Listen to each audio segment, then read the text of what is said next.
Para él un caluroso aplauso, por favor.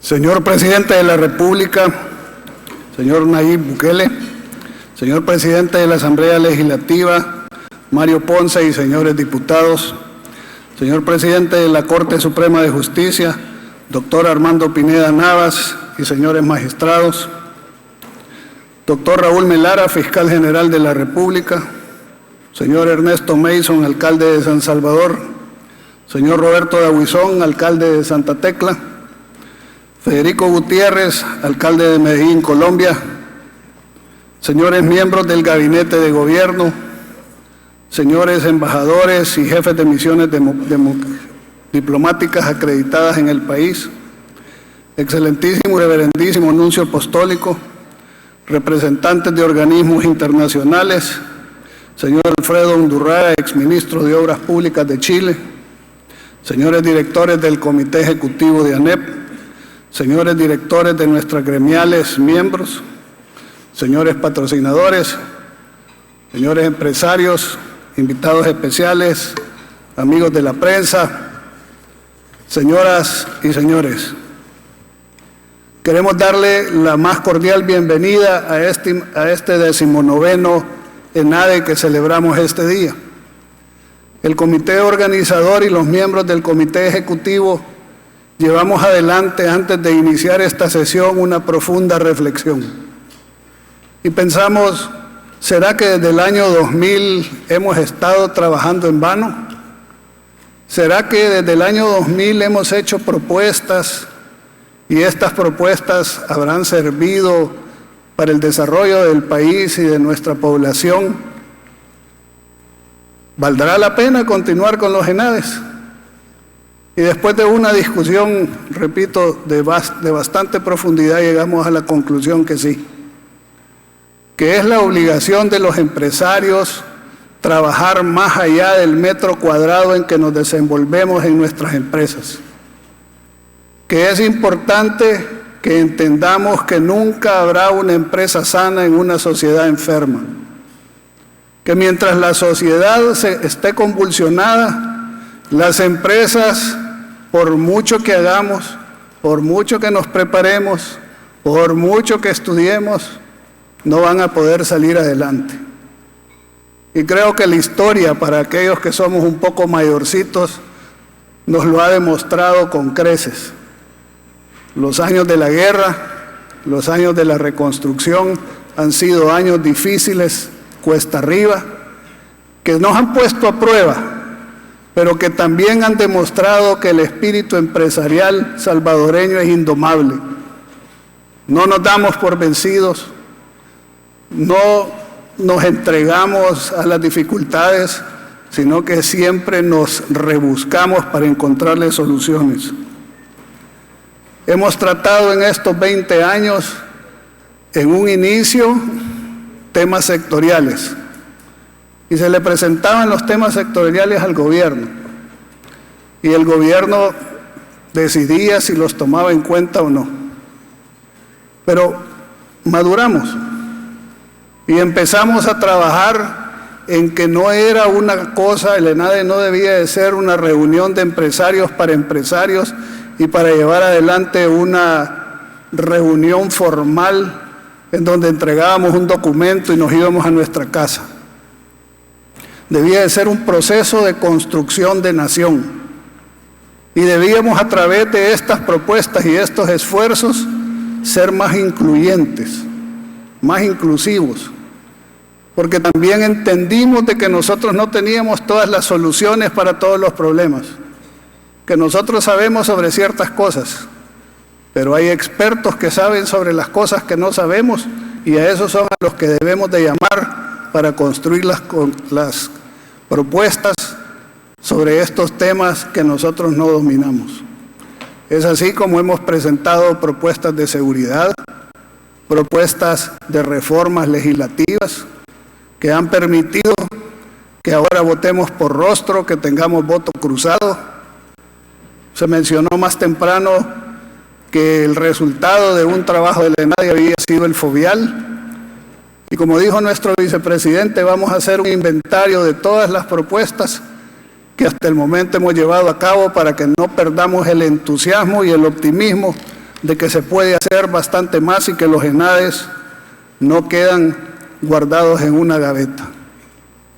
Sí vale la pena que reflexionemos acerca de algunas situaciones que nos dan, digamos, un diagnóstico no solo de la situación actual, sino de lo que enfrentamos de cara al futuro.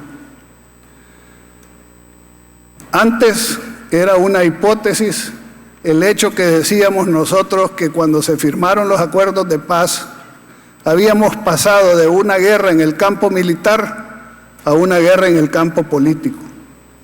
¿Y por qué lo decimos? Porque cuando se firmaron los acuerdos de paz pensamos que todo estaba solucionado. Y vimos cómo la inversión creció, cómo se repatriaron capitales, cómo El Salvador volvió a ser el centro de atención de manera positiva y crecimos en ese quinquenio hasta en un 6%, que después ha sido modificado, pero logramos crecer en un quinquenio donde hubieron 2 años de guerra, 6%, lo cual demuestra que eso es posible, que no es un sueño. ¿Pero qué sucedió? Bueno, que en cuanto la cosa se asentó, nos dimos cuenta que la guerra había pasado al campo político y cada vez que había elecciones se volvían a revivir los temas del pasado y aquí hay elecciones, un año sí, el otro también. Este año hubo elecciones, el próximo año es año preelectoral, el siguiente año hay elección y el siguiente año después tenemos un año preelectoral para la presidencia de la República. Parece mentira como el tiempo vuela si nos ponemos a pensar en esos términos. Y mientras tanto, la gente en estos 30 años ha llegado a sentir un descontento, una decepción, porque durante la guerra se vendió la democracia como una solución y se vendieron las elecciones como una respuesta. Pero después de tantas elecciones y después de tantas promesas en campaña que no se han llegado a convertir en realidad, la gente se va cansando, la gente se va decepcionando. Y ahora hemos visto en este año cómo han colapsado las propuestas de los partidos tradicionales, ha surgido una nueva mayoría de gente que no quiere participar en nada, y hemos visto que todas las instituciones se han visto debilitadas por el hecho de que la gente ha perdido fe en ellas.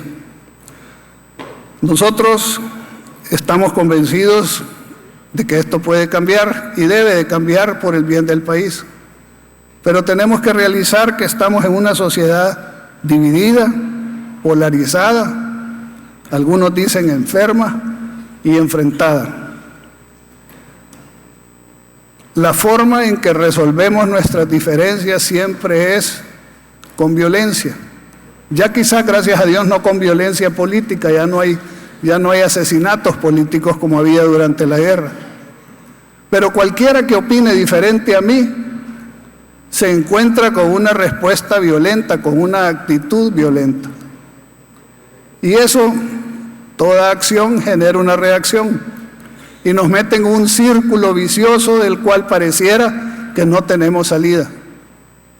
Y por eso viene la primera reflexión, de que aquí nuestras diferencias debemos de tratarlas con civismo, con comprensión. Y segundo, y esto lo digo no necesariamente para los políticos, porque los primeros que tenemos que hacer un mea culpa somos todos aquellos que estemos en una posición de poder. Y es entender que el poder es para poder hacer, para cambiar, no para beneficiarme yo, no para inflar mi ego, no para hacer lo que me dé la gana, sino para utilizarlo para servir, para mejorarle la vida a aquellos que son más débiles que nosotros o están en una situación más difícil que la nuestra. Y eso debe de ser algo que debemos de tener siempre presentes en todas las posiciones que logremos ocupar, ya sea en la vida privada de las gremiales o en la vida pública del gobierno. La tercera reflexión es que es importante que empecemos a rescatar nuestros valores, los valores de una sociedad libre, donde la persona humana está al centro del quehacer del Estado, donde entendamos que sin el derecho a la vida no hay ningún otro derecho que pueda valer, que pueda desarrollarse, y que dentro de todo esto debemos devolverle el valor también a la familia. Muchos nos preguntamos, bueno, ¿y qué será lo que nos pasa en esta sociedad? Cuando nos hemos olvidado que la familia es la célula de la sociedad y que es ahí donde se aprenden los primeros valores. Ahí aprendemos el respeto, ahí aprendemos a ser responsables, ahí aprendemos el orden, ahí aprendemos la higiene, ahí aprendemos a respetar a los demás y a llevarnos en armonía. Aprendemos que las cosas cuestan, que hay que trabajar para conseguirlas, que nada nos va a llover del cielo gratis, a que no podemos estar exigiendo y exigiendo si nosotros no hacemos nuestra parte. El mundo, nuestra región y el país está pasando por una crisis. Y la crisis, como le escriben los chinos, es parte de dos símbolos. Uno, peligro, y el otro, oportunidad. Todo depende cómo actuemos ante la crisis, los resultados que vamos a tener. Si actuamos mal, el peligro se va a volver una realidad, y si actuamos bien, la crisis va a tener muchas oportunidades. Estamos convencidos de que si hemos aprendido nuestra lección, podemos salir adelante de esta crisis. La situación de Centroamérica nos presenta con una oportunidad invaluable. Lo he mencionado en algunos otros foros. Hace un año, o quizás menos, El Salvador era el patito feo de Centroamérica, el que tenía los índices más altos de violencia, el mayor número de muertos, el que atraía menos inversión, el que crecía menos. Y por lo tanto, pues, la gente que nos veía con un poco de desdén. Pero de repente, como que se alinean los astros o Dios nos quiso dar una oportunidad y resulta que Costa Rica tiene una coalición que está pegada con saliva y que no puede manejarse, no pueden tomar decisiones, tiene un déficit fiscal de 5.000 millones, tiene un problema con el sector público porque tienen 350.000 empleados, nosotros tenemos 169 y decimos que estamos inflados.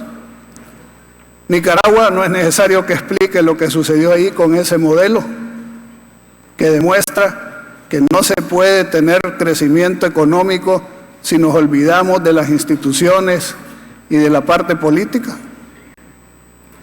Guatemala, las instituciones débiles, 24 partidos, 24 candidatos a la presidencia, 4 de ellos presos o buscados por la justicia, con el narcotráfico en auge y con estragos que dejó la CICIG, que ahora está siendo investigada por el Congreso por abusos a la ley e irrespeto a los derechos individuales.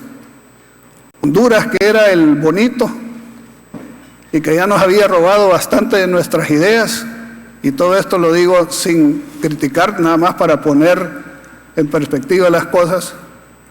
Resulta que hay una reelección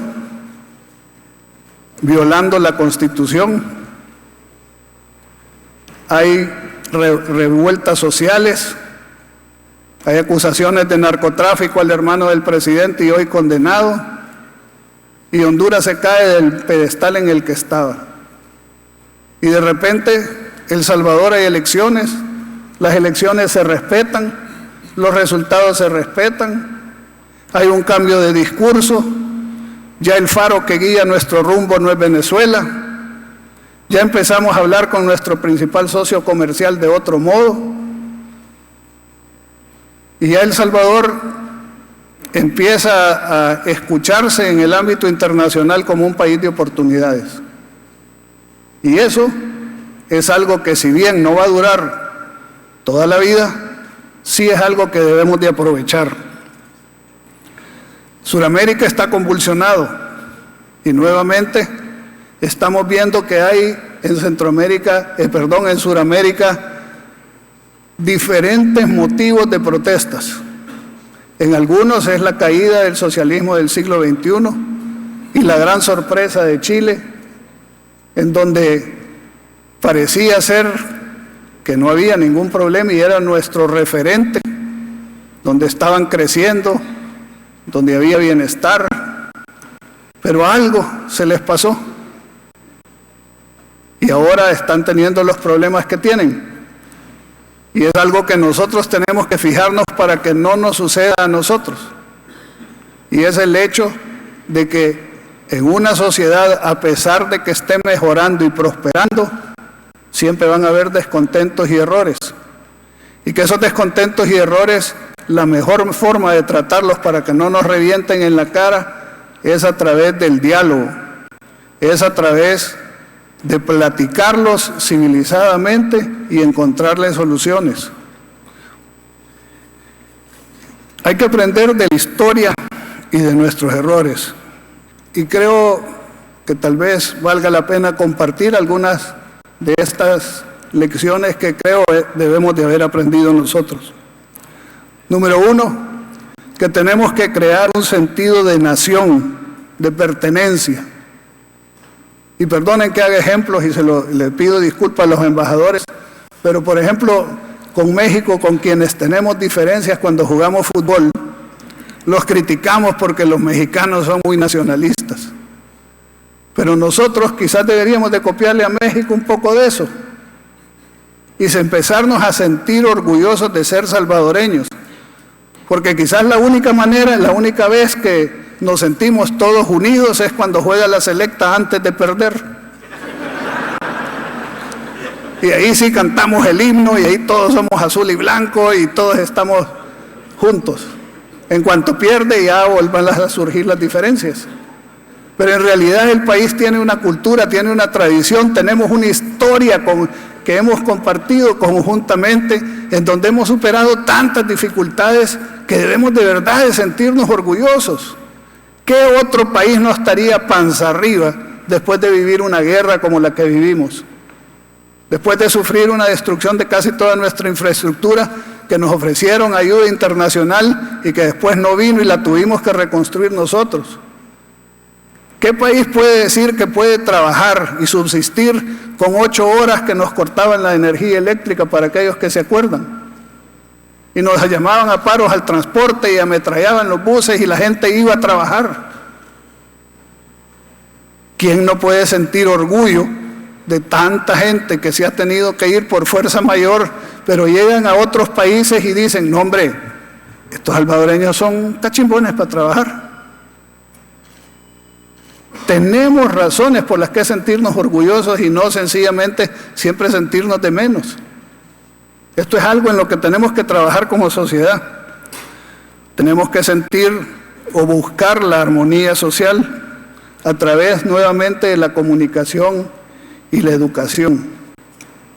Cuando alguien piensa diferente, tratemos de convencerlo, no tratemos de atropellarlo. Cuando alguien me lleva la contraria, pues tengámosles paciencia. Si es muy bruto y no lo puedo hacer entender, pues entonces su opinión no me debe de importar mucho y ahí dejémosla pasar. Pero si esa persona tiene algo que contribuir, creo que vale la pena de hacer ese esfuerzo de convencerlo para que lo pueda trasladar a mi lado.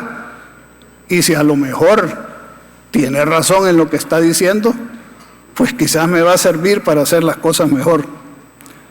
3, y tiene que ver un poco con el 1, es que debemos de tratarnos con respeto, con dignidad y con decencia. Hacerle caso a aquello que dice la Biblia, de que no le hagas al otro lo que no te gustaría que te hicieran a ti. Si todos cumpliéramos con eso, yo creo que no habría ni necesidad, con las disculpas de la Asamblea Legislativa, de estar haciendo tantas leyes. porque habría, digamos, una sociedad más armónica. Creo que tenemos también que unificar a la sociedad y a la nación con un objetivo.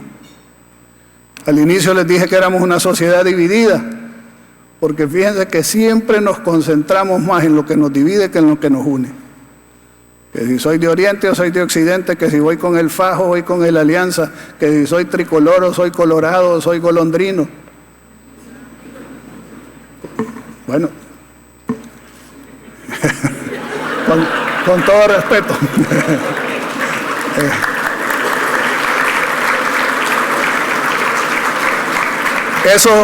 Eso no es lo que nos define como salvadoreños ni lo que nos debe definir como país. Hemos dicho todo lo que hemos vivido y creo que lo importante es ver hacia adelante y ver el futuro.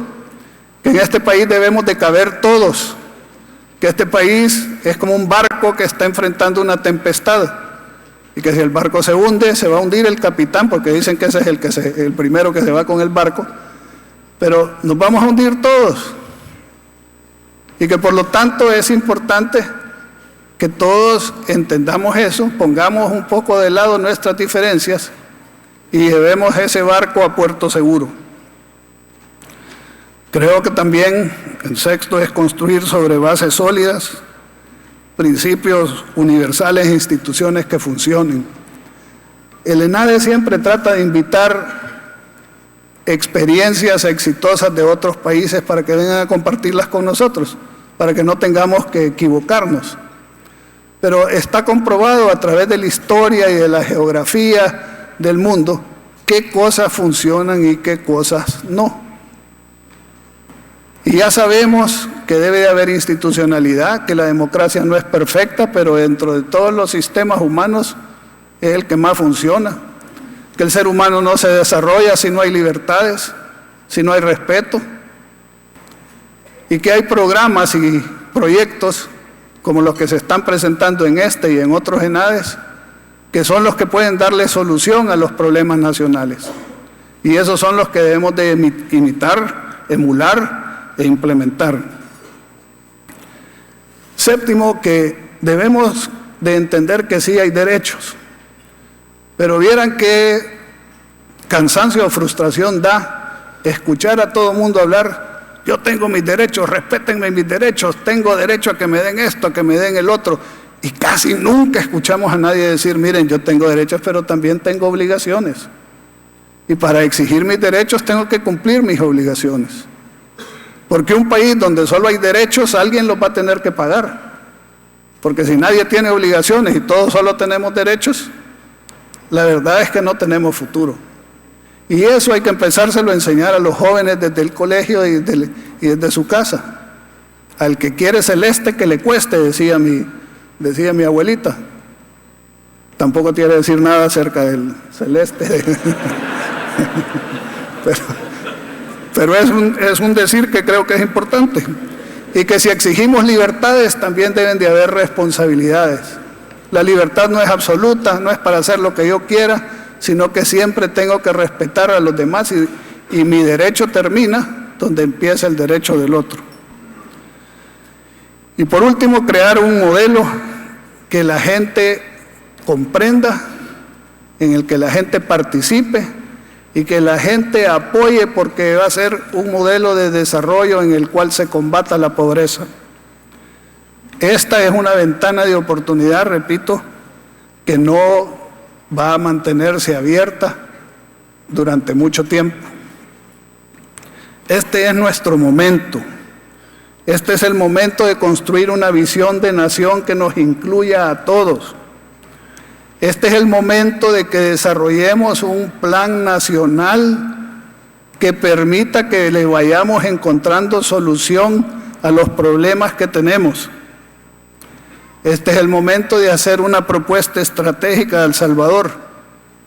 Y lo hemos conversado con el señor presidente y su equipo de gobierno, de que como salvadoreños, empresarios y emprendedores, nosotros estamos convencidos que la apuesta estratégica debe de ser de hacer de El Salvador la plataforma logística y de servicios para la región.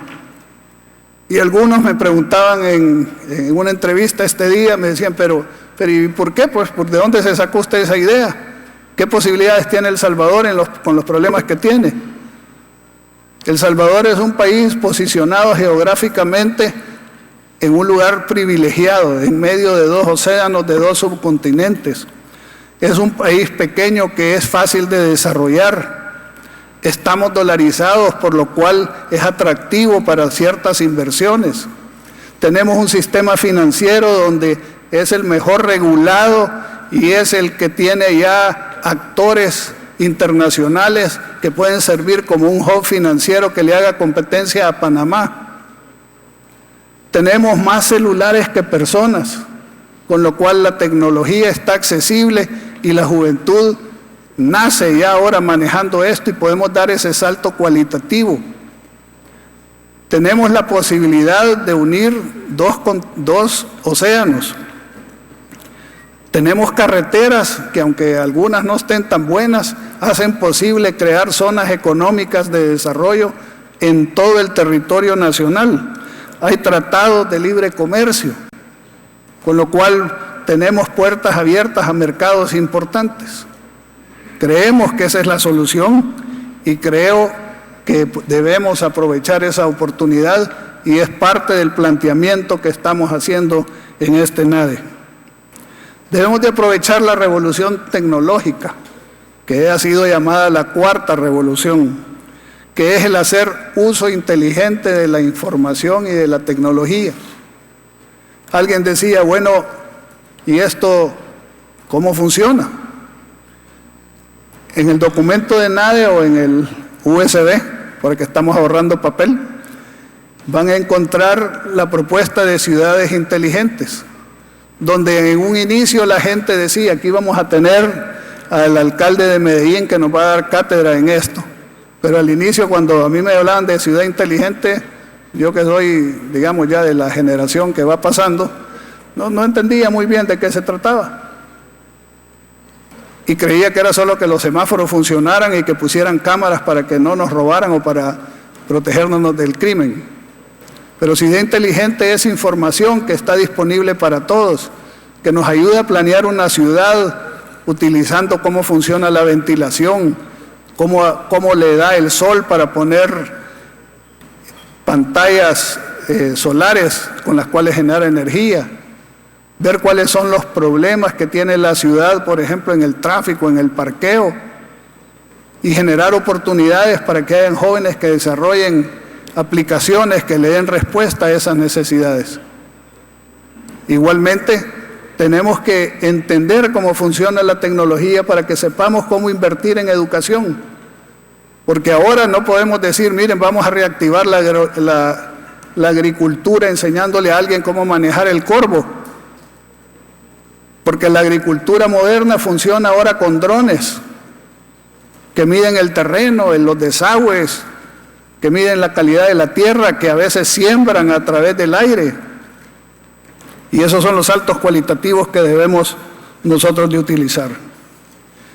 Concluyo diciendo de que a pesar de las dificultades, yo creo que tenemos grandes oportunidades, que el país y los salvadoreños valemos la pena, que la oportunidad está ahí, pero que nadie nos va a regalar nada, que el esfuerzo lo tenemos que hacer y que la única manera en que vamos a poder salir adelante e impulsar los trabajos que se requieren para llevar adelante con éxito estos retos es trabajando unidos, es trabajando de la mano y es trabajando poniendo a El Salvador por delante de cualquier interés mezquino.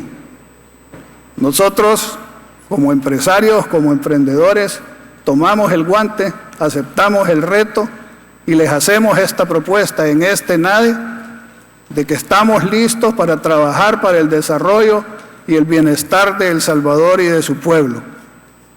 Estamos seguros que si todos hacemos lo mismo, vamos a poder construir en el muy corto plazo ese país que todos deseamos y todos merecemos. Que Dios los bendiga. Muchísimas gracias y muy buenas tardes.